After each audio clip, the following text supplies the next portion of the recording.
Estamos en contacto con Matías Cremonte, que es presidente de la Asociación Latinoamericana de Abogados Laboralistas. ¿Qué tal, Matías? Aquí saludamos desde Buscar la Vuelta. ¿Cómo va? Hola, ¿qué tal? Buen día. Bueno, a ver, escuchando, viendo y ya sintiendo cómo se están aplicando algunas de estas nuevas medidas, ¿qué lectura podés hacer de esto que se viene, no? Que se vino, Claro. Que se vino, porque... que ya es, claro, que de hecho ya estaba, Claro, pero ahora va a estar reglamentado. pero no, a eso me refiero. La ley está aprobada y está promulgada, o sea, la sancionó el Congreso, la promulgó el Poder Ejecutivo y rige en su totalidad.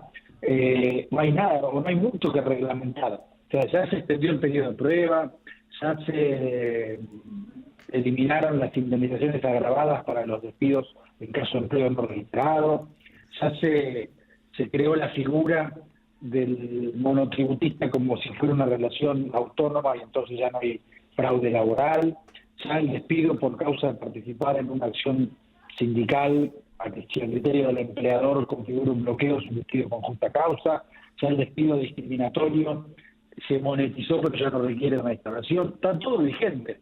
De la reglamentación que se habla es de el aspecto de la ley de la reforma laboral que estableció la posibilidad de crear un fondo de cese laboral, pero que la propia ley, que sustituya la indemnización por despido, claro, que la propia ley ya lo delegó en la negociación colectiva, es decir, eso va a implantarse solo en los casos de las actividades en las cuales las cámaras empresarias y los sindicatos pacten que allí se aplique. Está bien, va a haber una reglamentación en estos días por lo que se dice, y por ahí sea mucho más grave de lo que es la ley, no lo niego, pero en ningún caso podría establecerla de manera abierta para todas las actividades, cuando la ley ya dijo que va a ser solo en las actividades donde se incorpore en el convenio colectivo de trabajo. Matías, y una de las cosas que se escuchan, ¿no?, como justificación para esto que ya está vigente es la industria del juicio, que esto va a generar más empleo. ¿Qué nos puede decir con respecto a esto? Una gran falacia, las dos cosas. Efectivamente, el fundamento de esta reforma laboral, de quienes promueven la reforma laboral, no es esto va a mejorar las condiciones de trabajo o la vida de las personas que trabajan. Eso no lo dice nadie. El mundo reconoce que es una pérdida de derechos, es decir, lo que se conoce como una reforma regresiva.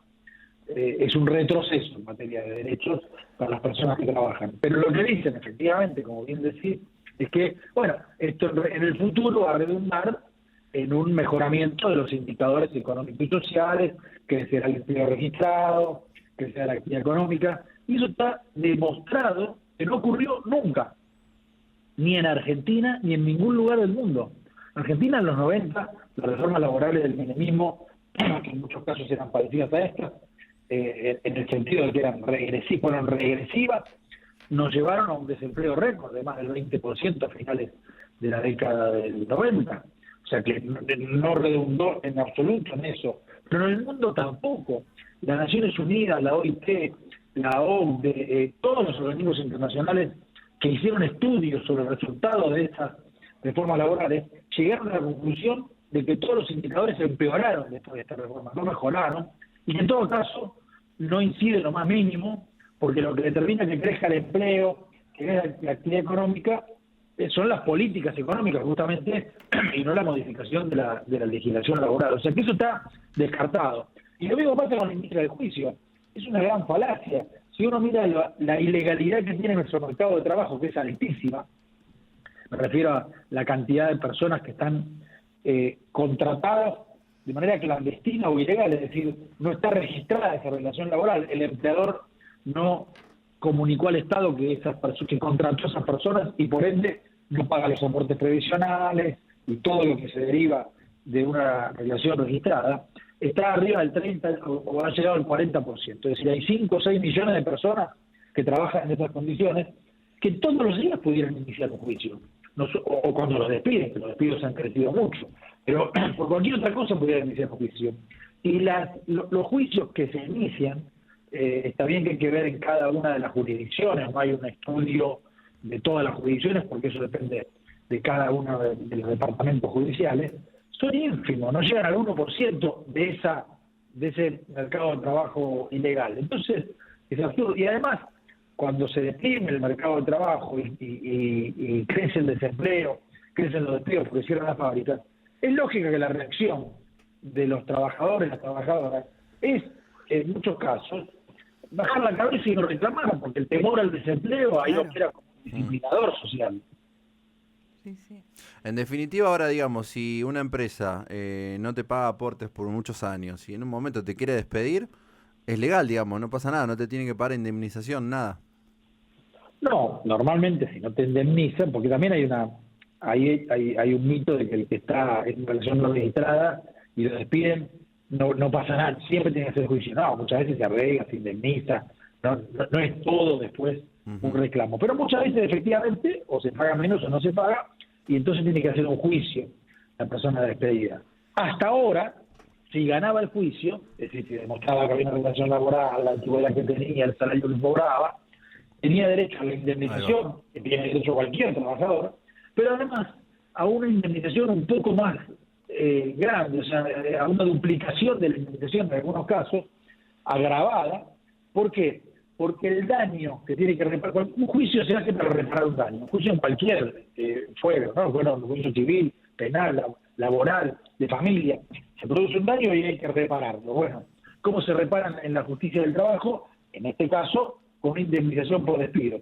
Si yo tuve una relación laboral que no fue registrada, el daño que me causaron fue mayor, porque durante toda la relación no hubo aportes a la seguridad social, no me voy a jubilar, tuve que tener gastos porque no tenía obra social, seguramente no me pagaban horas extras ni vacaciones, en fin, muchas cosas que entonces me daban derecho a una indemnización agravada. Ahora se eliminó esa indemnización agravada, entonces si yo gano el juicio, a lo sumo voy a cobrar la indemnización por el despido como cualquier persona, pero ya no hay ninguna consecuencia. Eso operaba para un empleador como una suerte de espada de Damocles, podemos decir, bueno, la verdad que me conviene registrar la relación porque o me conviene indemnizar para no llegar a un juicio, porque si no, con el agravamiento, porque la relación no estuvo registrada, va a ser mucho más caro. Ahora eso ya no existe, da igual, registrarlo o no, porque el resultado es el mismo, una indemnización común. Claro. Bueno, y en esta relación entre empleador y empleado, digo, ya el presidente Javier Milei, que desde los inicios de su mandato dice que es el topo dentro del Estado, pero ahora ya como un paso más, ¿no? Ya le dice en la cara a los empresarios que viene a agrandarle los bolsillos, directamente se los dice, digamos. Es como una gran transferencia de ingreso, ¿no? Le sacamos a los laburantes para darles a los grandes empresarios, pero digo, lo podés hacer tal vez solapado, pero directamente ya lo dice como abiertamente, sin ningún problema. Sí, abiertamente, una confesión. Es como, esa frase me hizo recordar a Warren Buffett, aquel multimillonario norteamericano, que en una entrevista y le preguntaban por qué los ricos pagan tan pocos impuestos en relación a su riqueza, y él dijo, porque la lucha de clases existe. Lo que pasa es que es la mía la que la va ganando.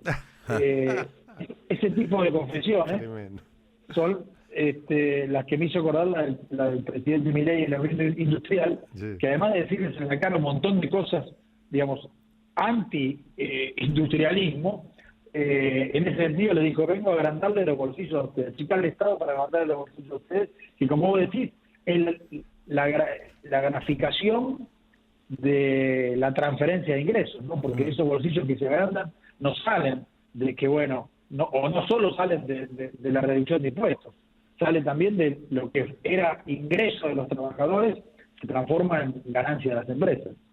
Doctor Cremonte, una pregunta técnica. La reglamentación, ya está la promulgada, más la reglamentación, ¿puede tener efecto retroactivo respecto a los que ya están trabajando con los viejos convenios? Le pregunto porque tengo entendido que Funes de Rioja, el estudio Funes de Rioja, laboralista empresario, está haciendo aplicar pedido de retroactividad respecto de los empresarios que anteriormente a la ley ya tenían el trabajo negro para que no paguen la multa. Bueno, en principio las normas se aplican hacia el futuro y no son retroactivas. Entonces, si alguien es despedido hoy, se aplica la ley bases, pero si alguien fue despedido antes de la vigencia, no se aplica. Lo que hizo ese estudio jurídico, lo que trascendió que hizo, fue que había casos de despidos discriminatorios de activistas sindicales que por ahí no tenían la tutela sindical que tienen los dirigentes sindicales, los representantes reconocidos, ¿no?, de sindicatos, sino aquellos que se conoce como el activista sindical, ¿no?, aquel que por ahí habló mucho en una asamblea, o le pidió al sindicato que convoque una visión de delegados porque no había, o defiende a sus compañeros, aunque no sea delegado, no tiene tutela y es despedido. Es un despido discriminatorio. Si ese despido ocurrió antes de la reforma del legal, como los que estamos hablando, porque son juicios en trámite, no se aplica la reforma laboral. Pero este estudio jurídico aparentemente se presentó en todos esos casos para pedirle al juez que se aplique la nueva ley, y por supuesto, más allá de que los jueces pueden sorprendernos siempre de manera ingrata, no sería nada razonable que apliquen retroactivamente una ley que comenzó a regir en un momento determinado y siempre es el futuro. Bien, y respecto de, por ejemplo, ese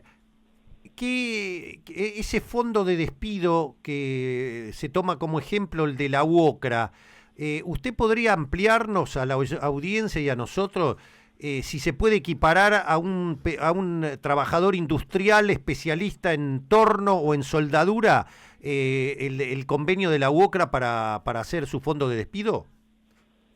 Ni para ese, ni para un vendedor de un comercio, ni para un empleado de una compañía de seguros, ni para un chofer de colectivo. Es decir, la característica especial del régimen de la actividad de la construcción, que además es muy cuestionable, pero bueno, existe, y es el que usamos como ejemplo, es que una obra empieza y termina por definición. Entonces, es una actividad temporal siempre. Por eso se estableció ese sistema de fondo de cese laboral, según el cual el empleador va aportando todos los meses un porcentaje del salario en una cuenta para cuando termina la obra, que ya se sabe que va a terminar en un momento determinado, el trabajador cobre ese fondo de desempleo. Bueno, ese régimen es solo trasladable a actividades temporales. Ninguna de las que mencionamos, en general, ninguna otra, tiene esa temporalidad. Por eso no es aplicable. De todos modos, hay que ver cómo se reglamenta efectivamente y luego qué actividades a través de la negociación colectiva acuerdan incorporarlo. Lo que sí debemos decir es que uno de los fundamentos, lo mencionábamos hace un ratito, de la reforma laboral es la creación de empleo registrado, justamente por los altos índices de empleo ilegal que hay en nuestro mercado de trabajo. En la construcción, la cantidad de empleo no registrado que hay es de las más altas, con lo cual ese sistema de fondo de cese laboral no garantiza, a la luz del único que rige en Argentina, que crezca el empleo registrado en donde se implementa, todo lo contrario. Doctor, pensando en lo que usted dice, ¿puede haber alguna triquiñuela que incluso sea superabundante respecto de la misma ley en la reglamentación? Porque estoy buscándole la vuelta, dice la ley que van a tener que congeniar la rama de actividad con el convenio colectivo. ¿Pueden llegar a cumplir ese sueño húmedo de las cámaras concentradas empresarias de que la discusión sea por empresa y no por convenio colectivo de actividad para poder tener más poder de negociación e imponer estos fondos así muy precarios? Bueno, pudiera la reglamentación hacer eso y cosas mucho peores porque, como decía un viejo profesor, el papel aguanta todo. Entonces, si uno lo que escribe queda escrito y si un presidente lo promulga y se publica en el boletín, pasa a ser una ley hasta que un juez no diga, bueno, o un decreto, hasta que un juez no diga que eso es inválido. Por ende digo, no sé qué va a escribir Sturzenegger y firmar mi ley en esa reglamentación. Puede ser cualquier cosa. Ahora,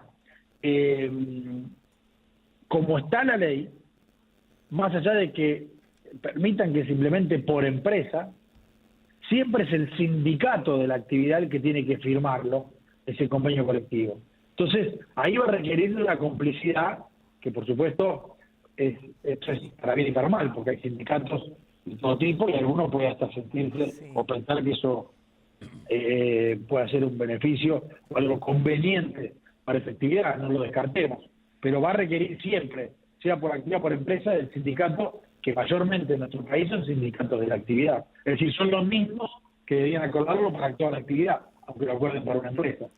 Entonces, ¿por qué cree usted que Sturzenegger blandió ayer así tan abiertamente? Van a despedir como quiera y cuando quieran. ¿Es más una venta de humo para regodearse de la nueva ley laboral o hay algo detrás que por lo cual lo van a poder hacer? No, insisto, puede ser un decreto, puede ser un nuevo proyecto de ley. En la reforma aprobada no puede ser si no es a través de la negociación colectiva. Pero, insisto, un decreto puede decir cualquier cosa, más allá desde luego que podrá ser después declarado inconstitucional y tendrá todos sus cuestionamientos legales, porque indudablemente, tanto en la forma como en el fondo, si se da de esa manera, va a ser inconstitucional. Una última de mi parte, para seguir despejando dudas, aprovechando su experiencia, ¿es real que en general, incluso de acuerdo a las últimas estadísticas oficiales, de los 185.000 despidos que se han registrado hasta ahora con Milei, el 90% prácticamente han sido las grandes empresas? ¿No es la pyme la que expulsa mano de obra? Bueno, no lo sé. Son datos, en definitiva, estadísticos que encima son atrasados porque, digamos, son trimestrales, por así decirlo. Sí es cierto que hay algunos otros indicadores, por ejemplo, el cierre de cuentas sueldo, que se habla de arriba de 350.000, que en definitiva se trata de empleo registrado. Y claro, las grandes empresas son las que mayormente tienen empleo registrado, y las pequeñas son las que tienen empleo no registrado, en cuyos casos no hay por ahí cuenta sueldo, y es otra la forma de medirlo, en el INDEC, digo, en esos índices que se publican trimestralmente. Pero se ve, no hace falta esperar esos índices para saber, por lo menos entre los abogados de sindicatos y abogadas, y se conversa y hay despidos, hay cierre de empresas, hay procedimientos preventivos de crisis, hay muchas suspensiones, desde luego. Matías, por último, piensa que justamente los gremios o mismo de las asociaciones como a la que perteneces de abogados laboralistas pueden llegar a presentar alguna medida para, bueno, evitar también, ¿no?, esta pérdida de derechos que ya está en vigencia. Bueno, hay muchas medidas, hay amparos presentados por distintos sindicatos contra determinadas cuestiones, cuestiones generales, pero puntualmente lo que cada uno de las modificaciones de los derechos individuales que fueron parte de la reforma laboral de la ley base, lamentablemente van a ser cuestionados individualmente, ¿no? Es decir, ante cada despido, cada persona que haya perdido un derecho en el momento del despido va seguramente a reclamarlo, y esto va a ir generando una jurisprudencia, pero siempre a cuentagotas y a largo plazo, hasta que finalmente la Corte Suprema se expida. Por eso el daño que hace una reforma laboral en ese aspecto, salvo que una nueva ley la derogue, siempre es muy grave, porque dura años hasta que la Corte Suprema se expida, hasta que se vaya generando un consenso de que se trata de reformas inconstitucionales. Por ejemplo, un despido discriminatorio como el que comentábamos hace un rato, y respecto al cual el estudio Funes Rioja se presentó para plantear la aplicación retroactiva de la reforma laboral, muy probablemente, por lo menos en la Justicia Nacional del Trabajo, se declare inconstitucional, porque hay una ley antidiscriminatoria, no se puede discriminar y mucho menos monetizar. Ya está establecido y muy firmemente fundamentado en casi toda la jurisprudencia que eso se trata de despidos nulos y por lo tanto la consecuencia debe ser la reinstalación. Eso va a requerir que cada juez ahora declare la inconstitucionalidad de esa ley base. Pero bueno, insisto, es en cada caso concreto. Por eso la acción sindical, y no ya judicial, sino la acción sindical en el marco de las medidas legítimas y acción sindical en cada actividad son las más efectivas en estos casos, ¿no? Frente al despido discriminatorio, frente al aumento de la tercerización, frente al aumento del periodo de prueba. Ahí va a ser mucho más eficaz la acción sindical que la posibilidad de una acción judicial. Doctor Matías Cremonte, le agradecemos muchísimo estos minutos a Radio Universidad. Bueno, al contrario, gracias a ustedes. Chao, buen día. Un abrazo.